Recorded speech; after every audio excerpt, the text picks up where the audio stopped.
ನೀನ್ ಮದ್ವೆ ಆಗೋಳ ಬಗ್ಗೆ ಅಷ್ಟು ಕೆಟ್ಟಾಗಿ ಮಾತಾಡ್ಬೇಡ. ಮದುವೆನಾ? ಇವಳನ್ನ ಇವಳ ಅಪ್ಪನ್ ಬಿಟ್ಟು ಬಂದ್ಮೇಲೆ ಇವಳು ಪ್ರೀತಿಗೆ ಎಲ್ಲಿದ್ಯೋ ಬೆಲೆ?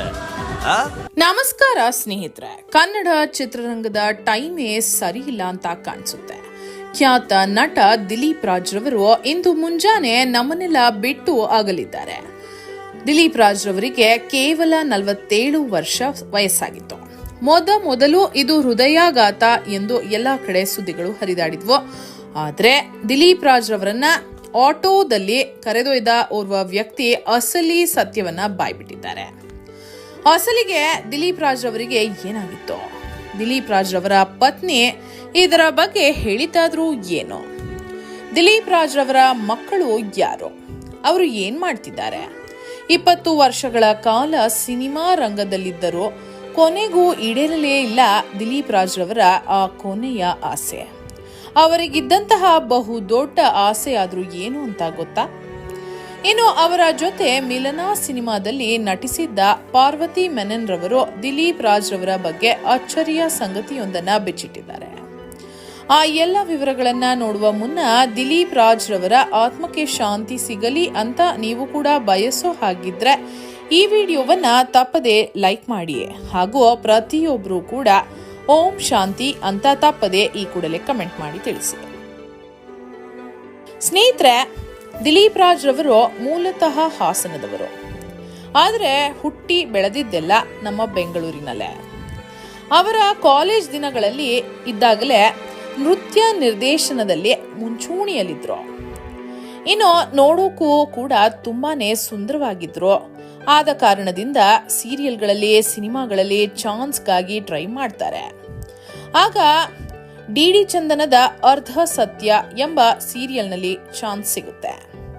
ಅನಂತರ ಉದಯ ಟಿವಿಯ ಮಾಂಗಲ್ಯ, ಕುಂಕುಮ ಭಾಗ್ಯ, ರಂಗೋಲಿ ಸೀರಿಯಲ್ಗಳಲ್ಲಿ ಚಾನ್ಸ್ ಸಿಗುತ್ತೆ. ಅದರಲ್ಲಿ ತುಂಬಾ ಅದ್ಭುತವಾಗಿ ನಟನೆ ಮಾಡಿದ ಕಾರಣದಿಂದ ಸಿನಿಮಾ ರಂಗಕ್ಕೆ ಎಂಟ್ರಿ ಕೊಡ್ತಾರೆ.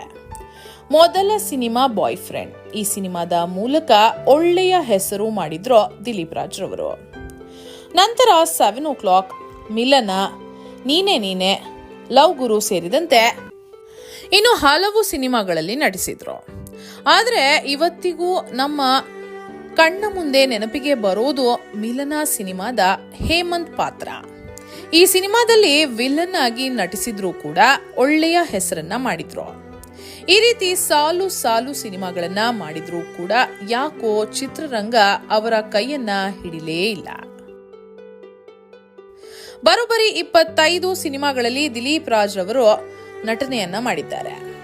ಸಿನಿಮಾಗಳಲ್ಲಿ ಯಶಸ್ಸು ಸಿಗದ ಕಾರಣ ಸೀರಿಯಲ್ಗಳಲ್ಲಿ ನಟಿಸ್ತಾ ಬಂದಿದ್ರು. ಕೇವಲ ನಟನೆ ಮಾತ್ರವಲ್ಲದೆ ಸ್ವಂತ ಬ್ಯಾನರ್ನಲ್ಲಿ ಸೀರಿಯಲ್ಗಳನ್ನ ಕೂಡ ಪ್ರೊಡ್ಯೂಸ್ ಕೂಡ ಮಾಡ್ತಿದ್ರು. ಹಿಟ್ಲರ್ ಕಲ್ಯಾಣ, ಬ್ರಹ್ಮಗಂಟು, ನಾನಿನ್ನ ಬಿಡಲಾರೆ ಇಂತಹ ಧಾರಾವಾಹಿಗಳನ್ನ ಪ್ರೊಡ್ಯೂಸ್ ಕೂಡ ಮಾಡಿದ್ದಾರೆ. ಇತ್ತೀಚಿನ ಜಿ ಕನ್ನಡದ ಕೃಷ್ಣ ರುಕ್ಕು ಧಾರಾವಾಹಿಯನ್ನ ಕೂಡ ನಿರ್ದೇಶನ ಮಾಡ್ತಿದ್ರು. ಸೀರಿಯಲ್ಗಳಲ್ಲಿ ಒಳ್ಳೆ ಹೆಸರು, ಕೀರ್ತಿ ಬಂದಿದ್ರು ಕೂಡ ದಿಲೀಪ್ ರಾಜ್ ರವರಿಗೆ ಸದಾ ಕಾಲ ಸಿನಿಮಾದ ಮೇಲೇನೆ ವ್ಯಾಮೋಹ ಜಾಸ್ತಿ ಇತ್ತು. ಅದಕ್ಕಾಗಿ ಸಿನಿಮಾ ರಂಗವನ್ನ ಬಿಡ್ಲೇ ಇಲ್ಲ ಇವರು. ಅವರ ಕೊನೆಯ ಸಿನಿಮಾ ಲವ್ ಮಾಕ್ಟೇಲ್ 3 ಸಿನಿಮಾದಲ್ಲಿ ಕೊನೆಯದಾಗಿ ಅವರು ಕಾಣಿಸಿಕೊಂಡ್ರು.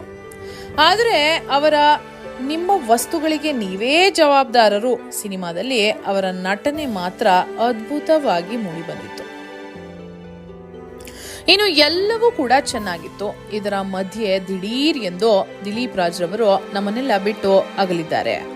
ಇಂದು ಮುಂಜಾನೆ ಸರಿ ಸುಮಾರು 5 ಗಂಟೆಯಷ್ಟರಲ್ಲಿ ದಿಲೀಪ್ ರಾಜ್ ರವರಿಗೆ ಎದೆ ನೋವು ಕಾಣಿಸಿಕೊಂಡಿದೆ. ಆ ಸಂದರ್ಭದಲ್ಲಿ ಅವರ ಪತ್ನಿ ಕೂಡಲೇ ದಿಲೀಪ್ ರಾಜ್ ರವರನ್ನ ಕಾರ್ನಲ್ಲಿ ಕರೆದುಕೊಂಡು ಹೋಗಲು ಪ್ರಯತ್ನಿಸಿದ್ರು. ಆದ್ರೆ ಮೆಟ್ಟಿಲ ಬಳಿ ದಿಲೀಪ್ ರಾಜ್ ರವರು ಕುಸಿದು ಬಿದ್ದಿದ್ದಾರೆ. ಆಗ ಪತ್ನಿ ಶ್ರೀವಿದ್ಯಾರವರು ಕೂಡಲೇ ರೋಡ್ಗೆ ಹೋಗಿ ಯಾರಾದ್ರೂ ಕಾಪಾಡಿ ಎಂದು ಜೋರಾಗಿ ಕೂಗಿದ್ದಾರೆ. ಆಗ ಅಲ್ಲೇ ಆಟೋದಲ್ಲಿ ಹೋಗ್ತಿದ್ದಂತಹ ವ್ಯಕ್ತಿಯು ದಿಲೀಪ್ ರಾಜ್ ರವರನ್ನು ಮತ್ತು ಅವರ ಪತ್ನಿಯನ್ನು ಆಟೋದಲ್ಲಿ ಕೂರಿಸಿಕೊಂಡು ಸಮೀಪದಲ್ಲೇ ಇದ್ದಂತಹ ಆಸ್ಪತ್ರೆಗೆ ಹೋಗಿದ್ದಾರೆ. ಆದ್ರೆ ಆಸ್ಪತ್ರೆಯಲ್ಲಿ ವೈದ್ಯರು ಯಾರೂ ಕೂಡ ಇರಲಿಲ್ಲ. ಅಲ್ಲಿಂದ KR ಆಸ್ಪತ್ರೆಗೆ ತೆರಳಿದ್ದಾರೆ. ಅಲ್ಲೂ ಕೂಡ ಡ್ಯೂಟಿ ಡಾಕ್ಟರ್ಗಳು BP ಚೆಕ್ ಮಾಡಿ ಇಲ್ಲೂ ಕೂಡ ಡಾಕ್ಟರ್ ಇಲ್ಲ, ಬೇರೆ ಕಡೆ ಕರೆದುಕೊಂಡೋಗಿ ಅಂತ ಹೇಳ್ಬಿಟ್ಟಿದ್ದಾರೆ. ಇನ್ನೇನು ಆಟೋದಲ್ಲಿ ಕೂರಿಸಿಕೊಂಡು ಹೋಗುವಷ್ಟರಲ್ಲಿ ದಾರಿಯಲ್ಲಿ ದಿಲೀಪ್ ರಾಜ್ ಅವರ ಪ್ರಾಣ ಪಕ್ಷಿ ಹಾರಿ ಹೋಯಿತು.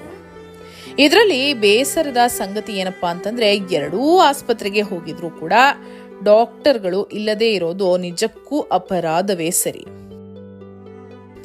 ಇನ್ನು ಪತ್ನಿ ಶ್ರೀವಿದ್ಯಾ ದಿಲೀಪ್ ರಾಜ್ ರವರು ಕಾಲೇಜ್ ದಿನಗಳಿಂದ ಪ್ರೀತಿಸಿ ಆನಂತರ ಮದುವೆಯಾಗಿದ್ದಾರೆ.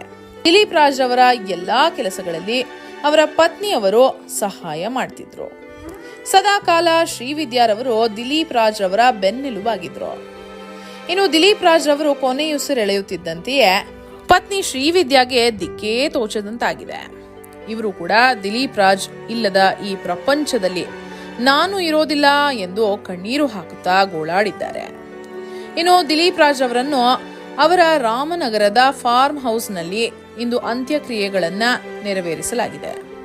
ಇನ್ನು ದಿಲೀಪ್ ರಾಜ್ ಅವರು ಅಂತ್ಯಕ್ರಿಯೆಗೆ ಸಿನಿಮಾ ರಂಗದ ದಿಗ್ಗಜರಾದ golden star Ganesh, S Narayan, Rishab Shetty ಅವರು ಸೇರಿದಂತೆ ಹಲವರು ಸಾಂತ್ವನವನ್ನ ವ್ಯಕ್ತಪಡಿಸಿದ್ದಾರೆ. ಇನ್ನು ದಿಲೀಪ್ ರಾಜ್ಗೆ ಇಬ್ಬರು ಮುದ್ದಾದ ಹೆಣ್ಣು ಮಕ್ಕಳಿದ್ದಾರೆ. ಇವರ ಹೆಸರು ಧೃತಿ ಹಾಗೂ ಅದಿತಿ ಅಂತ. ಇವರು ಆಗಾಗ ಜಿ ಕುಟುಂಬದ ಕಾರ್ಯಕ್ರಮಗಳಲ್ಲಿ ಕಾಣಿಸಿಕೊಳ್ತಿದ್ರು. ಇನ್ನು ದಿಲೀಪ್ ರಾಜ್ ರವರ ಆಸ್ತಿಯ ವಿಚಾರಕ್ಕೆ ಬರುವುದಾದ್ರೆ, ಬೆಂಗಳೂರಿನ ಮನೆ, ಫಾರ್ಮ್ ಹೌಸ್ ಎಲ್ಲಾ ಸೇರಿದಂತೆ ಒಟ್ಟು 20 ರಿಂದ 25 ಕೋಟಿ ರೂಪಾಯಿಯಷ್ಟು ಆಸ್ತಿ ಇದೆ ಎಂದು ಅಂದಾಜಿಸಲಾಗಿದೆ. ಇನ್ನು ಹಿಟ್ಲರ್ ಕಲ್ಯಾಣದಲ್ಲಿ ಜೊತೆಗೆ ನಟಿಸಿದ್ದ ನಟಿ ರಜನಿ ಕೂಡ ದಿಲೀಪ್ ರಾಜ್ ಅವರ ಶರೀರದ ಮುಂದೆ ಕಣ್ಣೀರು ಹಾಕಿದ್ದಾರೆ.